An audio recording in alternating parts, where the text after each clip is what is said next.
All right, let's dig into something that on the surface might seem kind of dry. Okay. Secrets management. Mm-hmm. But stick with me on this one because I think you'll find this deep dive really fascinating. Okay. Especially someone who likes to, really get into the nitty-gritty, the practical stuff. Mm-hmm. How do organizations protect their most sensitive digital information? Right. We're going to be looking at that. I love that. So it's almost like a crash course in keeping those digital skeletons under wraps. Yeah, what's interesting about this is that Secret Secure Uh-huh. is really the foundation of our whole digital world. Okay. Like every time you log into an app, buy something online, or even stream a video, Right. secrets management is kind of working behind the scenes to protect your data. Okay, so let's break this down a bit. Okay. When we say secrets, Yeah. what exactly are we talking about here? I mean, is it really as like cloak and dagger as it sounds? Think about it this way. Secrets are kind of the keys to the kingdom in the digital world. Okay. So encryption keys, API keys, passwords. Yeah. These are all examples of secrets that could really wreak havoc Oh, yeah. if they fell into the wrong hands. So we're not just talking about keeping data safe. We're talking about keeping entire organizations safe. Right. From Totally. from disaster. Absolutely. I mean, just look at some of the recent high-profile data breaches. Right. A lot of them stem from compromised secrets, Yeah. and the impact can be huge. Financial losses, reputational damage, even legal repercussions. Right. And this is where secretsecure.com comes in. Mm. They stress that it's not just about having, the latest, greatest technology. Mm-hmm. It's also about having the right procedures and policies in place. Yeah. What are the core principles that they emphasize is least privilege access.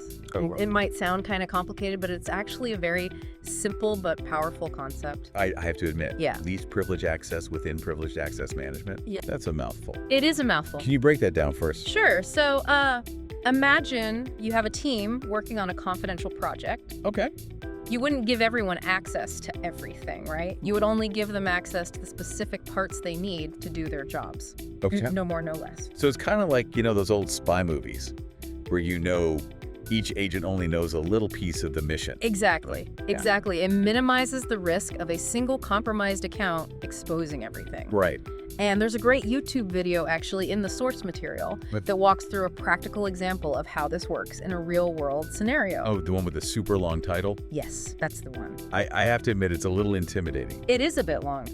But I can see how seeing it in action would help me understand it. Totally. And speaking of expertise, Yeah. the site mentions Bert Blevins, Okay. who's written several books on IT security. Mm-hmm. One of them, Exploring Cloud-Based Privilege Access Management, really dives deep into this very topic. So this guy knows his stuff. Yeah, Okay. he does. But all this talk of policies and procedures, Yeah, I'm starting to feel a little overwhelmed. sure. Is all this really manageable, even for large organizations? That's a great question, and that's where tools and technology come in. Okay. There are a lot of really user-friendly solutions out there to help organizations manage their secrets effectively. Like what? Give us some examples. Well, secretsecure.com talks about secure vaults Okay. offered by companies like HashiCorp, AWS, and Azure. Vaults. Yeah. These sound serious. Are these like digital bank vaults? Yeah. Where you lock up all your precious secrets? That's a good analogy. Okay. These vaults use encryption, Okay. which basically scrambles the information so it's unreadable without the proper decryption key. So secure storage, but if it's all locked up tight, how do authorized people actually access the secrets when they need them? That's where access controls come in. Each vault has strict rules about who can access what, and many require multiple layers of authentication to verify identity. Wait, so it's not just about having a strong password. Right. This seems like a pretty high bar to clear just to access information. It is, and it needs to be. Yeah. But don't worry, it's not as complicated as it sounds. Okay. These systems are designed to be user-friendly, and there are clear procedures in place to make sure authorized users can get what they need when they need it. So we've got secure storage, Right. and we've got controlled access. Yes. What else is crucial for managing these secrets effectively? Well, one thing that often gets overlooked is the human element. You mean like human error? Exactly. I've definitely been guilty of accidentally sharing a password and sensitive information. We all have. Yeah. That's why secretsecure.com stresses the importance of creating what they call a security-aware culture Okay. within organizations. But what does that actually look like in practice? Right. I mean, it's easy to say, be more aware, but how do you actually do that? Well, it's about making security everyone's responsibility, Okay. not just the IT departments. Mm-hmm. So this means having regular training and awareness programs Right. that go beyond just checking a box. Okay, so make it more engaging, make it more interactive. Exactly. But how do you get people to actually care about security? That's the challenge. I mean, it can seem so abstract and distant from It people's does. day-to-day work. Right. One effective approach is to use real-world examples and stories. Okay. Like, for example, you could share a case study of a data breach Oh. that happened because someone fell for a phishing scam or used a weak password. Okay, a cautionary tale. Everyone loves a good story, Right. and it would definitely hit home more than, a dry lecture. Exactly. The key is to make it relatable and relevant to people's lives and work. Okay, so it's not just about technology and policies. It's about building this culture of awareness and responsibility. It is. If that makes sense. But how do you actually measure the effectiveness of this approach? Right. Well, that's where things get a little tricky. Okay. There's no one-size-fits-all answer. Right. And measuring the impact of security awareness programs can be challenging, Yeah. but there are some metrics you can track, Okay. such as the number of reported phishing attempts Okay. or the adoption rate of strong passwords. Okay, so looking for those tangible indicators of improvement. Exactly. But before we get too deep in the weeds of measurement, I think it's time to shift gears a bit Sure. and look at some real-world examples of how these principles are being applied in different industries. Absolutely. Let's explore how different sectors are tackling the challenge of secrets management. Okay. Yeah. Okay, so we've laid some groundwork here. Yeah. But how does all this actually play out in the real world? Right. I'm thinking of those high-stakes industries Sure. where one slip-up could be devastating, Yeah. like finance. Okay, so let's take the financial industry. For example, banks handle a ton of sensitive data. Oh, yeah. Customer account numbers, transaction details, credit card information. Right. It's a prime target for cyber criminals. And a single breach could just completely erode trust and cause massive financial losses. Oh, absolutely. So how do they even begin to approach secrets management? Yeah, well, it's all about layers of protection. Okay. So they use those high security vaults that we talked about earlier Right. to store encryption keys. Okay. So this ensures that even if data is intercepted, it's unreadable without the key. Okay. They also implement multi-factor authentication. Okay. So even if someone steals a password, they can't access accounts without that second layer of verification. It makes sense, but it sounds incredibly complex. We're talking about millions of transactions happening every day. Yeah, it is complex. Yeah. But financial institutions have invested a lot in robust systems. They have entire teams dedicated to security and compliance, Right. constantly monitoring for threats and vulnerabilities. So it's not just about the technology itself, it's about the expertise and the resources behind it. Exactly. It's a constant cat and mouse game. Yeah. So as attackers develop new techniques, security professionals have to adapt and implement even stronger defenses. Okay, so finance makes sense. Right. They're dealing with people's money. Yeah, But what about other industries? sure. Let's say something more creative, Okay. like the entertainment industry. Oh, interesting. You should mention that. Okay. Think about streaming services like Netflix or Spotify. Okay. They have massive libraries of content, Right. valuable user data, Uh-huh. even algorithms that recommend what you should watch or listen to next. Oh, yeah, those algorithms are like gold. Yeah, they're incredibly valuable. Right. That's what keeps people coming back to the platform. Exactly. Yeah. So protecting that intellectual property is critical. Right.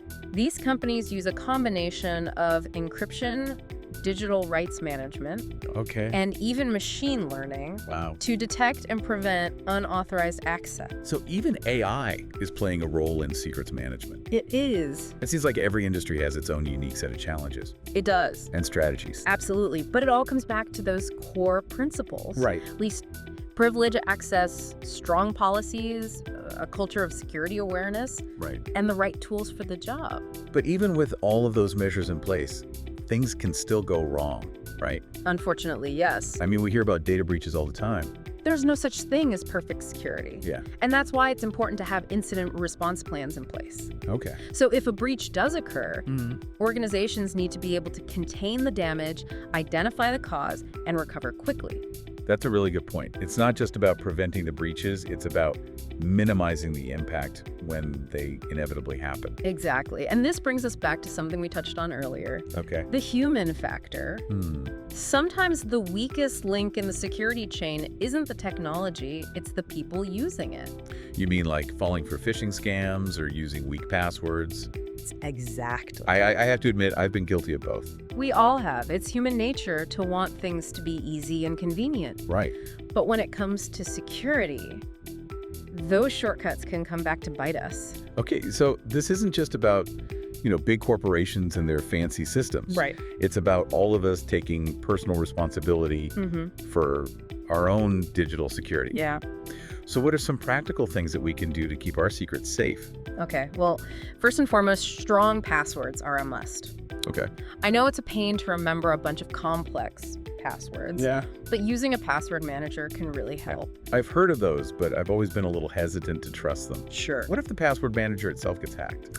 Yeah, that's a valid concern. Yeah. But reputable password managers use strong encryption to protect your data. Okay. And they can actually make you more secure by encouraging you to use unique, complex passwords for every site. Okay, that makes sense. What else? Okay, beyond strong passwords. Be cautious about phishing emails and suspicious links. Okay. Don't click on anything that seems even slightly off. Right. And be wary of giving out personal information online. It's scary how easy it is to fall for those phishing scams. It is. I almost clicked on one the other day that looked incredibly legitimate. Yeah, they're getting more sophisticated all the time, so it's important to stay vigilant Right. and be aware of the latest tactics. Okay, so it's a constant learning process. It is. What about those two-factor authentication things? Yes. Are they worth the hassle? Absolutely. Okay. It adds an extra layer of security by requiring you to enter a code from your phone or email in addition to your password. Okay, so it is a bit more work, but it significantly reduces the risk of someone accessing your accounts. Exactly. And many apps and services offer this feature now, so it's becoming easier to implement. So strong passwords, cautious, clicking two-factor authentication. It sounds like good digital hygiene is just as important as good personal hygiene. That's a great way to put it. It's about developing those healthy habits Right. that protect you from digital threats. But it's easy to get overwhelmed with all this. Is there anything we shouldn't do Sure. when it comes to protecting our secrets? Any common mistakes to avoid? One of the biggest mistakes people make is writing down their passwords Oh, yeah. on sticky notes or storing them in unsecured files on their computers. Yeah, it's like leaving your front door unlocked. Exactly. It defeats the purpose of having strong passwords in the first place. Right. Another common mistake is oversharing personal information on social media. Right, because that information can be used to guess security questions or target you for phishing attacks. Precisely. It's about being mindful of your digital footprint and taking proactive steps to protect your information. So it's a combination of being proactive and reactive. Yeah. We need to take steps to prevent breaches, but also be prepared to respond if something does happen. That's a great way to summarize it. It's about being both vigilant and prepared. Okay, so we've covered a lot of ground on the personal level, Yeah, but I'm curious, what about the future of secrets management? right. Where is all this headed? Well, that's where things get really interesting. We're seeing a lot of innovation in this field, Okay.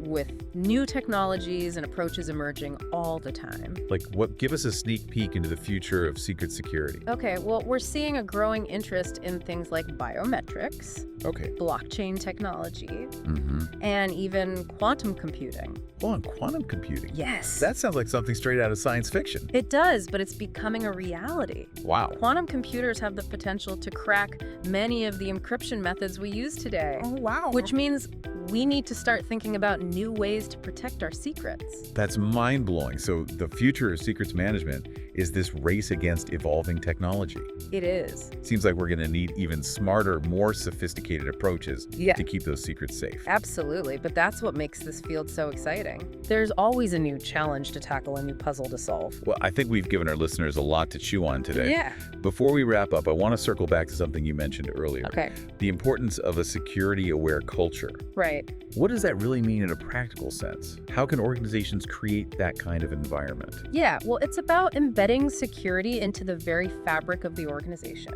Okay. So it starts with education and training, making sure everyone understands the basics of cybersecurity and the role they play in protecting sensitive information. So it's not just about having, a strong IT department. Right. It's about empowering every employee to be a guardian of those secrets. Exactly. It's about making security a shared responsibility. Right.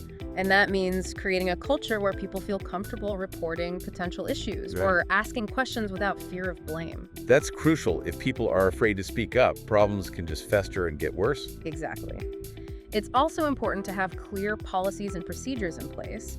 Okay. And to enforce them consistently, this helps establish clear expectations and accountability. So it's a combination of education, communication, and clear guidelines. It is. Basically making security a part of the company DNA.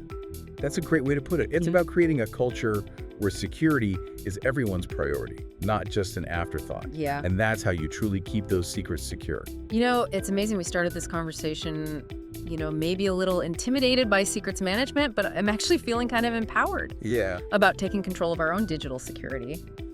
But before we wrap up this deep dive into secrets management, I want to touch on something that I think often gets lost in all the technical jargon, the ethical considerations. Well, that's a great point. As we become more reliant on technology to protect our secrets, it's really important to think about the ethical implications of these systems. Right. For example, how do we balance the need for security with the right to privacy, right? It's like walking a tightrope. Right. On the one hand, we want to protect ourselves from all these cyber threats. Right. But on the other hand, we don't want to live in some kind of digital surveillance state. Exactly. It's a very delicate balance. Yeah. And it raises some really important questions about transparency and accountability. Who has access to our data? Right. How is it being used? Yeah. How can we make sure that these systems are being used responsibly and ethically? Right. It seems like this constant tug of war, between security and individual freedoms. And it feels like as technology evolves, those lines are only going to get blurrier. I think that's right. That's why it's so important to have these open and honest conversations about these issues. We need to involve ethicists, policymakers, and the public in shaping the future of secrets management. It can't just be left to the tech industry to decide. Exactly. We need, these diverse perspectives to ensure that these systems are serving humanity and not the other way around. Absolutely. And it's not just about the technology itself, but it's also about the policies and regulations that govern its use. Right. We need strong legal frameworks that protect individual rights. Right. While also allowing for innovation and progress. So it's a multifaceted challenge that requires this really holistic approach. It does. But I'm curious, is there anything we as individuals can do to kind of influence this conversation? Yeah. Because it feels so big. Sure. And so complex. I think we can definitely make a difference. Okay. Staying informed is the first step. Okay. So educate yourself about the technologies being developed and the ethical debates surrounding them. Okay. Engage in discussions. Yeah. Share your concerns and demand transparency from companies and policymakers. So it's about being an informed and engaged citizen Yes. in the digital age. It is. We can't just passively accept whatever technology is thrown our way. Exactly. We have a voice and we need to use it. Right. It's our responsibility to shape the digital world Yes. that we want to live in. Yes. And that starts with asking those tough questions and demanding ethical and responsible development. Well said. Okay. Well, it's a powerful reminder that even in this complex world of secrets management, we all have a role to play. We do. So As we wrap up our deep dive here, Yeah. what's the one key takeaway you want our listeners to remember? The secrets management is more than just a technical challenge. Okay. It's a human one. It's about finding that right balance between security, privacy, and ethical considerations. Right. And it's a conversation we all need to be a part of. And with that, we're going to leave you with a final thought to ponder. Think about your own digital life. Okay. What are your secrets? How well are they protected? Right. How can you be more proactive in safeguarding your own information, Yes. while also advocating for that ethical and responsible technology development? Remember, knowledge is power. And the more we understand about this world of secrets management, the better equipped we'll be to navigate the digital landscape safely and ethically. That's it for our deep dive into the world of Secrets Secure. Okay. Stay vigilant, stay informed, and stay engaged, because in this digital age, keeping those secrets safe is a responsibility we all share.